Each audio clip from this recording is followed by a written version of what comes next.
Episode पढ़ेंगे 24। मेरी राहें तेरे तक है बाय मदीहाशा। अल्लाह जी प्लीज़ किसी तरह इबादत आपकी की और मेहराज भाई की एक बार फिर से शादी हो जाए। बस एक बार क्या हो जाएगा अगर इन दोनों की शादी हो जाती। रेहान जिसको बिल्कुल भी अच्छा नहीं लगा था कि हामिद चाचू ने इनकार कर दिया, अभी गुस्से से फुटबॉल से उलटते बड़बड़ाया था, जबकि गुस्से से फुटबॉल को पाँव मारते लौट में ही चेयर पर विराजमान हुआ। रेहान कुछ तो सोचना होगा। अगर इन दोनों की शादी ना हुई तो बेटा फिर परीजे तेरी कभी भी नहीं हो पाएगी। अगर अभी चाचू इबादत आपी के लिए इतना दूर का सोचते हैं तो फिर फरीजे तो उनकी सकी बेटी है, वो उसके लिए तो मुझसे तलाक लेकर भी दे देंगे। फिर मैं क्या करूँगा। रेहान को परेशानी ने घेरा था। वो एकदम उठते से टहलना शुरू हुआ था, जबकि मुंह में नाखून डाले टेंशन को दूर करने की कोशिश की थी। मेराज तुम यहाँ आओ बैठो। अहमद जो मेराज को अपने ऑफिस में देख हैरान हुआ था, अब के उसको बैठने का इशारा करते बोले तो मेराज अपने कोट का दरमियान वाला बटन खोलते बेनियाजी से चेयर पर विराजमान हुआ था, साथ ही आंखों से ग्लासेस उठाते टेबल पर रखे थे। चाचू ये फाइल एक बार आप। रेहान जो अपने ही ध्यान में कैबिन का डोर खोले आया था, मेराज को बैठे देख लूँगा। लाओ दो, मैं देख कर बताता हूँ तुम्हें। रेहान आंखों से ही मेराज को सलाम करते उसकी आंखों से ही जवाब लेते फाइल टेबल पर हामिद के आगे रखता कैबिन से बाहर आया। मेराज याद यहाँ खुद चल कर आया, अब मिलने तो नहीं आया होगा, फिर क्या बात हो सकती है। रेहान जो वॉल क्लास से उसको देखते गहरी सोच में पड़ा था, वो सोच को झुकते अपने कैबिन की तरफ गया कि जो भी बात हो गई वो हामिद चाचू से पूछ लेगा। क्या लोगे। हामिद मेराज को इधर उधर देखते देख दरियाफ्त करने लगे। कुछ नहीं चाचू, मैं यहाँ आपसे ज़रूरी बात करने आया हूँ। वैसे आपका कैबिन खूबसूरती से सजाया गया है। मेराज हामिद का कैबिन देख दिल से तारीफ कर गया था, क्यों न कि पहली बार वो ऐसे कैबिन देख रहा था जिसमें हर चीज़ की ही लादादाद रंगों से सजी हुई थी। शुक्रिया, ये कैबिन इबादत ने खुद अपने हाथों से तैयार किया था मेरे लिए। बस तब से ये कैबिन ऐसे ही उसके रंगों में सजा हुआ है। उसको बहुत पसंद थे ये सभी रंग। दीवारों को भी इसी ने ये रंग करवाया था। हामिद खुशी से बताते रेड दीवार और नीली दीवारों की तरफ इशारा करके तो मेराज ने एक बार फिर भरपूर नज़रों से कैबिन का जायज़ा लिया था।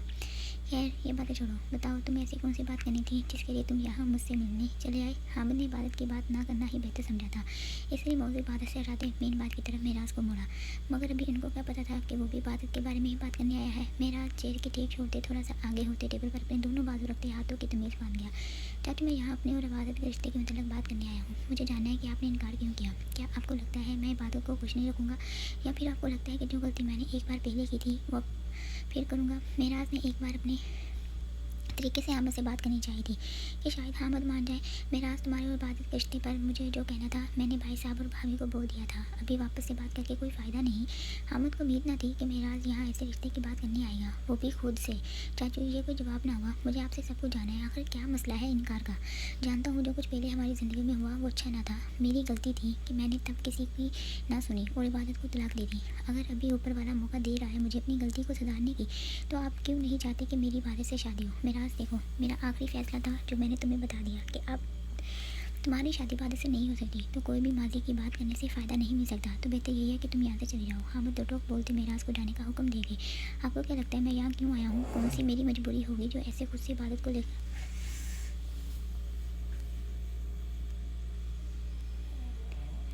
आपसे बात करने चला आया। सामने भी मेराज आता जिसने तय कर लिया था कि वो इबादत से ही शादी करेगा। धीरे से बोलते वापस से चेयर से टेक लगाई थी। हामिद ने पल भर के लिए गौर से उसकी आंखों में देखा था। तुम एक बेटी के बाप हो और आजकल तुम्हारी बेटी तुमसे ज़्यादा इबादत के साथ रहना पसंद करती है। शायद तुम अपनी बेटी की वजह से यहाँ आए हो। हामिद उसके चेहरे को गौर से देखते बोले तो मेराज अपने चाचू की सोच सुन हल्के से मुस्कुराया। ऐसे हंस क्यों रहे हो, क्या मैंने कुछ गलत कहा। क्या तुम अब यहाँ अपनी बेटी के लिए नहीं आए। हामिद को मेराज का हंसना हैरान कर गया। वैसे में जो आपने कहा वो भी ठीक है चाचू, मगर सर यह है मेरे दिमाग में ये बात थी ही नहीं। मेरे ख्याल में मैं रूह और इबादत को लेकर कोई सोचना नहीं चाहता था, लेकिन मुझे रूह का सोचना चाहिए था। इबादत से अच्छी माँ उसको नहीं मिल सकती। खैर मैं यहाँ तो आया अपने लिए था। मेराज पर सोच लेजी में बोला तो हामिद के माथे पर बल पड़े जैसे बोल रही हूँ। चाचू मैं घूम कर बात नहीं करूँगा, मैं इबादत से शादी करना चाहता हूँ किसी भी कीमत पर, क्यों ना कि मुझे उससे मोहब्बत हो गई है। मेरा ध्यान ने धीमे अंदाज में गोया तो हामिद उसको उसकी मोहब्बत वाली बात पर शोर लगा। वो हैरानगी से आंखें बड़ी कर गए। मैं नहीं जानता था कि मुझे कभी इबादत से मोहब्बत भी हो सकती है। वो बैठे से उठा था और हामिद की साइड से होते वाल क्लास की तरफ गया। आपको यकीन नहीं आएगा चाचू, मुझे इबादत से सच्ची मोहब्बत हो गई, ऐसी मोहब्बत जिसकी मुझे तलाश थी। मेराज बात से बाहर ट्रैफिक से ब्लॉक रोड को देख गोया तो हामिद हैरान होता सोच में पड़ा। उसको समझ ना आया था कि अभी मेराज की बात पर कैसा रिएक्ट करे, इसलिए आज आपके पास आया हूँ ताकि आपको बता सकूँ कि मैं बाप की इबादत से मोहब्बत करने लगा हूँ। मेराज ने आपके बोलते अपने चाचू की तरफ पलटा था और उनके सामने हुआ था। यूँ कि हामिद ने गौर से मेराज की आंखों में देखा। चाचू आप वक्त लेने अच्छे से सोचें, मुझे कोई जवाब दें, कोई जल्दी नहीं है। आई होप आपको अब आपके सब सवालों के जवाब मिल गए होंगे। मेराज जिसको लगा था ऐसी बात करने से सब कुछ हल हो जाएगा बोलते खामोश होता आगे वाले का रद्द-ए-अमल देख सकें, ताकि आगे वाले का रद्द-ए-अमल देख सकें। मेराज, मैं अभी भी वही बोलूँगा जो पहले बोला था कि मैंने भाई साहब को जवाब दे दिया है, अब आगे कुछ नहीं हो सकता है। इबादत तुमसे शादी नहीं करना चाहती तो मतलब नहीं करना चाहती, इसीलिए बेटा अभी कुछ नहीं हो सकता। और जो तुम बोल रहे हो कि मोहब्बत इबादत से, हामिद ने आराम से बात शुरू करते मेराज को शौक किया था। अगर तुम्हें याद हो तो जब तुमने इबादत को तलाक देने का फैसला किया था, तब भी तुम्हारी 2 टके की मोहब्बत ही दरमियान में आई थी। बस फ़र्क इतना है कि तब तुम ईमान से मोहब्बत का दावा करते थे और आज तुम्हें लगता है कि तुम इबादत को जाने लगे हो। ऐसा तो फिर आगे चलकर तुम्हें फिर से किसी से अगर मोहब्बत होगी तो हमारी इबादत की ज़िंदगी तो एक बार फिर खराब हो जाएगी, है ना। और एक बात, इससे पहले मेराज दरमियान में टोकता कि हामिद ने उंगली उठाते उसको देखा, जिससे वो लब पीटते खामोश रहा। तुम्हारे लिए यही बेहतर है कि अच्छी सी लड़की देखो और अपना घर बसाओ और रूही को एक माँ लाकर दो जो उसका ख्याल भी रखे और उसको मोहब्बत भी करे। अब तुम जा सकते हो। हामिद रोक बोलते मेराज को जवाब देखे थे। वो उठा था और टेबल से अपने ग्लासेस उठाए थे। चाचू, मैंने भी अभी एक कोशिश करनी चाहिए थी जो आपने मेरी कोशिश कबूल नहीं की। कोई बात नहीं, जानता हूँ जो कुछ मैंने पहले किया ये सब उसकी वजह से हो रहा है। पापा, वो घटिया इंसान आसिफ ऑफिस में अभी हामिद के कैबिन में दाखिल होते बोला कि सामने मेराज को देख जुबान को ब्रेक लगा। मेराज, तो बाकी बातें बाद में होंगी, मुझे ज़रूरी काम है। हामिद आसिफ का नाम सुन ही गुस्से में आ चुकी थी, इसलिए तेज़ी से बोलते कामिल के साथ कैबिन से बाहर गई। अब कोई बात नहीं होगी चाचू, क्यों ना कि मैंने जो बोलना था बोल दिया। अब आप देखेंगे। मेराज हामिद के जाते ही पर सोच नजर में आया। आसिफ कौन है? मेराज यार सोच में पड़ा था, जबकि वो परेशान भी हुआ था, क्यों ना कि उसको अच्छे से याद आया था कि वो ये नाम पहले भी सुन चुका था। तभी इबादत का ख्याल आया था। ये चोट कैसे लगी? अभी सब ऑफिस से आए थे कि ध्यान जो सबसे आगे ही तेज़ी से घर में दाखिल हुआ था।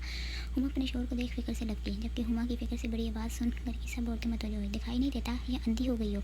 पीछे उठो सामने से। ध्यान जो गुस्से से भर आया था, गुस्से से हुमा को झाड़ते सीढ़ियों को फलांगते बूढ़ कर गया। क्या हुआ? फलक, जो अपने भाई को जाते हुए देख चुकी थी, अभी कामिल को देख उसकी तरफ बढ़ी। कुछ नहीं हुआ, बस ऐसे ही ऑफिस में लड़ाई हो गई थी। तुम चाय के 3 कप बनाओ। हामिद तेजी से धीरे से कहते फलक को ऊपर की तरफ गया। हुमा को कुछ समझ ना आई थी, वो हैरान थी। कामिल, क्या हुआ है?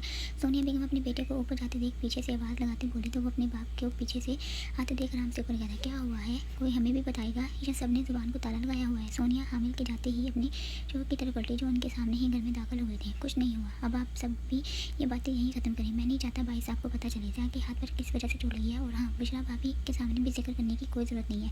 हामिद सोनिया और हुमा को देखते दो टोक बोले तो सोनिया हैरान हुई। अच्छा, वो तो ठीक है, मगर हुआ क्या है हमें तो बताएं। सोनिया उनको जाते देख बाजू से रुक गई तो वो पलटे थे। इबादत, वो घटिया इंसान तुमसे मिला था, तुमने ये बात मुझे क्यों नहीं बताई? अभी इबादत रूम में नमाज से फारग हुई थी कि ज़ियान किस बात से गुस्से से भरी आवाज़ सुन चुकी। ज़ियान आराम से, हामिद भी उसके पीछे इबादत के रूम में आया था। होना क्या है? बस ज़ियान का गुस्सा उसको चैन से बैठने का देता है। मैं अभी आता हूँ। वो ज़ियान की ऊंची आवाज़ सुन चुके थे, गुस्से से कहते ऊपर गए। उफ, ये मर्द लोग भी ना कभी बात नहीं आ सकते, इनकी बात कम होती है, लड़ाई ज़्यादा। सोनिया उनको जाते देख बड़बड़ाई। हुमा, ऐसे कर बेटा, तुम जाकर ज़ियान के हाथ पर पट्टी कर देना, साथ में हल्दी वाला दूध ले जाओ। उसको बोलने में मैंने कहा ये पियो। सोनिया हुमा को बर्फ़ की तरह अपनी जगह पर जमे देख बोली तो हुमा सर हिलाते किचन में गई। किसकी बात कर रहे हो तुम? इबादत उलझी थी। वो घटिया इंसान आसिफ, और किसकी बात करूँगा? ज़ियान ने गुस्से से बोला तो इबादत हैरान हुई। ज़ियान अभी हामिद कुछ बोलता कि हामिद रूम में दाखिल हुए थे। तीनों ने उनको देखा था। आवाज़ धीमी रखो अपनी। और एक बात अच्छे से सुन लो, तुम दोनों को जो कुछ भी ऑफिस में हुआ वो बात घर पर किसी को पता न चले। मैं नहीं चाहता बुशरा भाभी को एक बार फिर मौका मिले। और इबादत से तुम लोगों को कुछ भी पूछने की ज़रूरत नहीं है, मैं हूँ, समझे? हामिद पास से कहते उनको आंखों में बहुत कुछ बावश करवा गए थे। वो कहते रुके नहीं थे, सीधे रूम से बाहर की तरफ गए थे। ज़ियान गुस्से से बेड पर बैठा था। ये चोट कैसे लगी? इबादत ज़िया के हाथ पर खून लगा देख परेशान हुई थी। क्या होना है इबादत? ये आसिफ से लड़ा ऑफिस में। तुम मुझे ये बताओ कि आसिफ जब तुमसे मिला था, आसिफ इसने तुम्हें कुछ कहा तो नहीं? हामिद दो कदम लेते इबादत के बिल्कुल सामने आया था और उसको कंधों से पकड़ते गौर से देखते दरियाफ्त किया था। हामिद, सुना नहीं तुमने चाचू अब भी क्या बोल कर गए हैं कि हमें कोई बात नहीं करनी? वो जानते हैं कि उनकी बात बहुत समझदार है। ज़िया गुस्से से बोला तो इबादत ने गौर से उसको देखा। ऐसे क्यों बोल रहे हो ज़िया? जानते हो मैं तुम दोनों से कभी कुछ नहीं छुपाती। ये बात इसलिए नहीं बताई क्योंकि वो जिस दिन मुझे मिला था उस दिन मैं ऑफिस के पास ही मौजूद थी। वो अपनी बातें करते चला गया, इसलिए मैंने कोई जिक्र नहीं किया आ सकता। लेकिन मुझे ये नहीं पता था कि वो ऐसे ऑफिस पहुंच जाएगा। इबादत धीरे से बोलते उन दोनों को बोल गई तो हामिद हल्के से मुस्कुराया। देखा, मैंने कहा था ना कि ज़रूर कोई वजह होगी, इसीलिए नहीं बताया होगा। हामिद कहते जाके उसको मुखातिब कर गया। चलो अभी ये नाराज़गी छोड़ दो, देखो तुम्हारी वजह से मेरी बहन की आंखों में आंसू आ गए। हाँ, मैं इबादत की आंखों में आंसू साफ देख चुका था। वो थोड़े रूठे अंदाज में बोला तो जो बेड पर मुंह लटकाए बैठा था, चेहरा उठाते इबादत को दिखा। आ जाना यार, हमारा ये तीनों का यकीन वाला ग्रुप टूटना नहीं चाहिए। हाँ, मैं इबादत को अपने साथ लगाए बोला तो ज़्यादा हल्के से मुस्कुराते गुस्से से बोले फूल इनके करीब आया था। आई एम सॉरी, इबादत में गुस्सा करना नहीं चाहता था, बस जब इसने कहा ना कि वो तुमसे मिला था मुझसे बर्दाश्त नहीं हुआ। जहाँ इबादत के चेहरे को हाथ से उठाते बोला तो इबादत उसके सॉरी बोलने से खुश हुई थी। लो भाई, इसका मतलब नाराज़गी खत्म। हामिद दोनों के चेहरे पर मुस्कुरा देख पूछ गया तो दोनों ही कहकर गाते हंसते थे।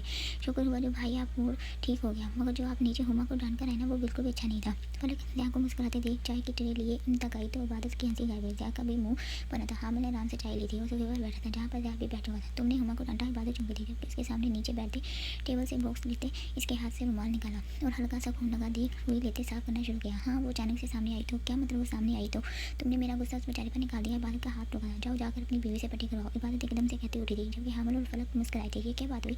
इबादत यार चलो तुम पट्टी करो, मेरे वैसे भी बोलो मत। तुम बचपन से जब भी मुझे कुछ हुआ तो तुमने ही मेरा इलाज किया, तो अभी भी तुम ही करने वाली हो ना। उसको याद करवाते आगे हुआ। अच्छा तो अब मेरी बात अच्छे से सुन लो, आज के बाद जब भी तुम्हें चोट लगी तुम्हारी बीवी ही तुम्हारी पट्टी करेगी। और हामिद तुम भी याद रखना, तुम्हारे भी अब तुम्हारी बीवी फलक करेगी ना कि मैं। इबादत ने एक साथ दोनों को साफ किया। अरे मैं कहाँ से दरमियान में आ गया, ये तो बात ठीक नहीं। इबादत हामिद का मुंह बना था। नहीं, जो काम तुम करती हो हमारे वो भी तुम ही करने वाली हो, कोई और नहीं वो जगह ले सकता, समझी। हामिद ने साफ इनकार किया तो जैन ने भी सर हिलाते उसकी बात में हामी भरी।